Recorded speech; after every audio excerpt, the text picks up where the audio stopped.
this from grapeseed oil. You can also use this cooking in the kitchen, but I don't know whether you use this. Well, it says nature's oil, but they recommend it for cooking. But grapeseed oil. Where did you get that? I got grapeseed oil from I ordered another company off of Walmart, off of Amazon, but it didn't come with the other items that had come from some. So you've been working on this for a week. Yeah, I called Brenda. I called my niece and ought to be presentable. Oh, I'll push record now. Okay. Go ahead. So I called Brenda. I called Polly, and she said, "Oh, call Brenda. She has a formula she uses that got from off of YouTube." What are you trying to do? Hair growth. Okay. And baldness, alopecia in females. Hold on.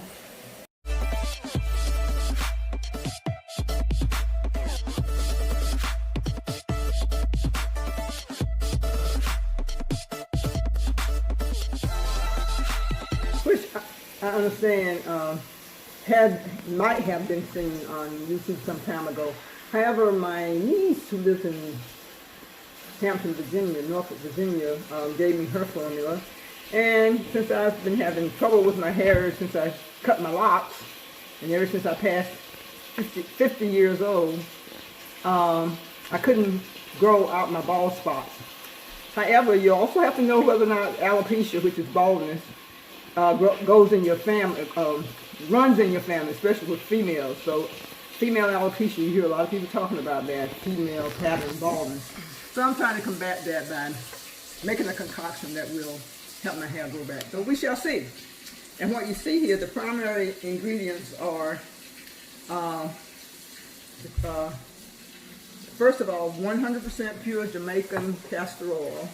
You need about 4 ounces of that. I picked that up from Walgreens. You need just 20 drops, I have to double check that, of jojoba oil, because most of the other ones are oils. But okay, so I'll start with the big ones. You need we'll put the measurements in the description box. So tell us which oils you're using today. Today I'm using all of these. This is a grapeseed oil, which can be used for cooking, but this is one primarily for hair, they say hair growth. I've also used this is a jojoba oil, which is a cold pressed, refined, pure and organic oil that also is recommended for hair growth. We also have the organic sweet almond oil. Almonds are nuts and they have nutritional value. And who is that made by? This is made by Hair Thickens Maximizer. And where'd you find that? I found the Amazon also? seller off of Amazon. Okay. The guy mailed it directly from his place. Yes. So advertises through Amazon. Make sure we'll link that in the description box below. Right. And this is tea tree oil, a very common antiseptic, you might say, for skin and any skin disorder such as eczema or what have you. But you're mixing this also in there to kind of soothe the scalp. So this is tea tree oil. Only about 20 drops of that, so very, very few of those. And then this is one that was a surprise to me, saw palmetto oil. Can you see it? Closer. It's a oil that actually kind of maximizes or reduces male testosterone. A lot of women will also produce, we produce testosterone and estrogen. But as we go through our change of life, we tend to have more testosterone than we do estrogen. So this is also a bit of, and then some people are low on testosterone. So they put this in here because testosterone does help hair grow. That's why men have hair on their bodies that maybe women don't have, because we have estrogen versus testosterone. But this is saw palmetto, which is a natural DHT blocker, it says. So DHT means it's blocking the testosterone. But it's also found in some, it's given for men with prostate cancer. So saw palmetto. And the next one, rosemary oil. This is one of my own Melaleuca rosemary oils. Just 20 drops of that. That's it. So what she is a Melaleuca consultant, so you can get that through us. Right, yes. And the most of the oils are the nutrients, and the grapeseed oil and the olive oil. I have 4 ounces of olive oil. I didn't show you. Can you that. open that rosemary and let us smell it?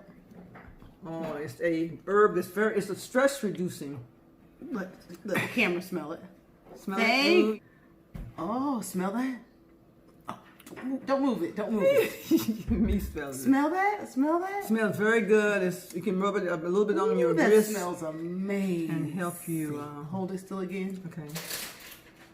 Mm-hmm. The rosemary oil, and I didn't use the CBD oil. I was just using that the medicine drop. I needed the drop. Can we see your concoction?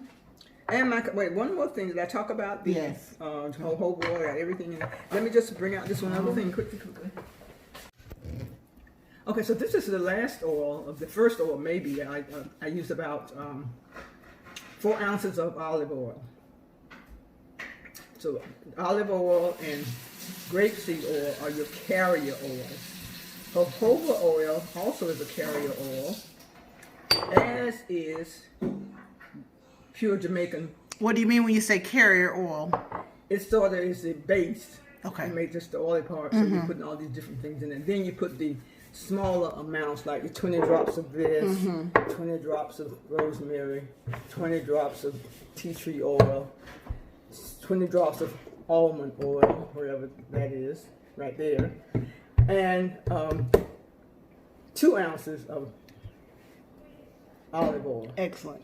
So when you're finished, can I show it now? You have the concoction that is here. They say when you get it all assembled, and I sort of measured with a measuring cup. And I always say, what do you call this thing? Drop. Dropper. What Yeah, anyway, and then you shake it up. And you're shaking it up. So that And then all- you have 2 other bottles to kind of travel around with you and keep your hair moisturized right there. Yeah, I'm gonna show you. Okay. So when I first started doing this, I thought these bottles would be big enough to mix it in. But when I found out I needed 4 ounces of one oil and 2 ounces of another, I knew these bottles only hold 3 ounces.